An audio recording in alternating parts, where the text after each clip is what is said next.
नाथ मंगेशकर रुग्णालयात जो सगळा प्रकार घडला तुमच्या पीएसोबत झालेला आहे ते त्यानंतर आता तुम्ही सीपीची भेट घेतली, अलंकार पोलीस स्टेशनची परिवारासह भेट घेतली, काय नेमकी मागणी आणि पोलिसांचं म्हणणं काय सगळ्या प्रकरणात? मी त्या ठिकाणी सीपी ऑफिसला गेलो, त्या ठिकाणी आपल्या सीपी साहेबांची भेट घेतली आणि तिथनं इथं या संपूर्ण प्रकाराबाबत माहिती दिली आणि जो प्रकार जर आपण पाहिला तर त्या संबंधित डॉक्टर्स आणि कर्मचाऱ्यांवर गुन्हा दाखल केला पाहिजे अशी मी मागणी केली.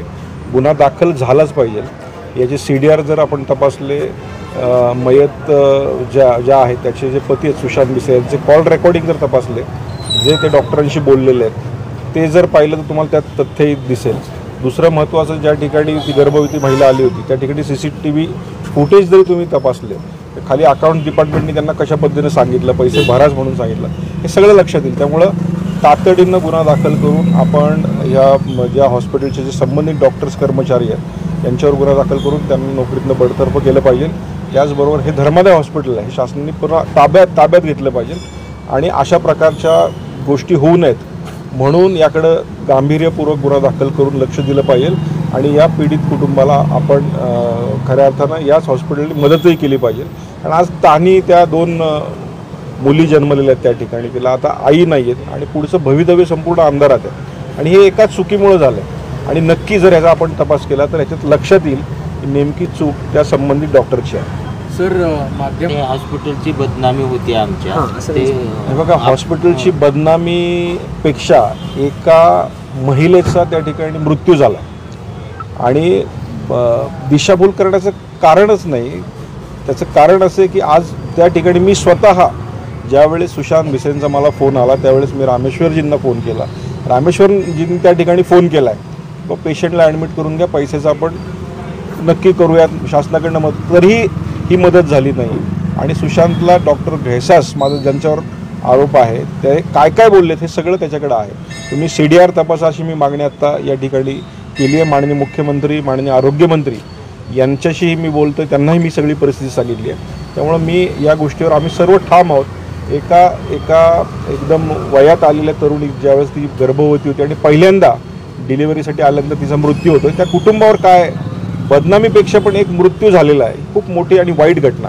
मुख्यमंत्र्यांना याविषयी सविस्तर मी त्यांना सांगितलं आणि या संदर्भात लवकरच त्यांची भेट घेऊन मी सविस्तर माहिती घेऊन याच्यावर कारवाई करावी अशी मी मागणी करणार आहे. सर, तुम्ही फोन केला ॲडमिशन घ्यायला गेल्यानंतर दोघंही म्हणजे त्या ठिकाणी ज्यावेळेस डॉक्टर गैसासांकडे ॲडमिशनला गेले त्या ठिकाणी स्वतः त्या गर्भवती महिला होत्या, सुशांत बिसे होते, त्यांची बहीण होती, त्यांचे पती होते आणि त्या चौघांसमोर त्यांनी सांगितलं की तुम्ही या ठिकाणी पैसे भरावेच लागतील. हे चौघंही त्या ठिकाणी साक्षीदार आहेत आणि आज त्या ठिकाणी 20 लाख रुपये त्यांना मागितले गेले.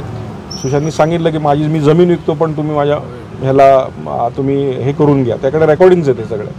आणि मग खाली गेल्यानंतर त्याचा मला फोन आला की एवढे पैसे मागतात. मी म्हटलं अरे आपण काळजी न करू, आपण अरेंज करू. आत्ता माझ्याकडे 3 लाख रुपये आहे. मी म्हटलं ते भरून घेऊ. म्हणून मी रामेश्वरजींना फोन केला की तुम्ही इमिजिएट फोन करा आणि सांगा जेवढे आहेत तेवढे पैसे भरून घ्या. पण तिचं ट्रीटमेंट चालू केलं. त्यानंतर रामेश्वरजींनी फोन केला, संबंधित डॉक्टरांशी ते बोलले पण कारवाई झाली नाही. मग त्यांनी वाट बघून तिथनं हे रिस्पॉन्स देत नाही आहेत आणि वेगळ्या पद्धतीनं ते बोलत आहेत म्हणून त्यांनी तिथनं ससूनला हॉस्पिटलला फोन करून त्या ठिकाणी ॲडमिट होण्याचा प्रयत्न केला. पण दुर्दैवाने तिथेही कॉट नव्हती आयत्या वेळेस गेल्यामुळं. आणि मग तिथनं आम्ही गॅलेक्सीला, माझ्यालाच त्यांनी विचारलं, मग गॅलेक्सीला फोन करून सूर्या हॉस्पिटलला त्या ठिकाणी त्याला ठिकाणी ॲडमिट करण्यात आलं.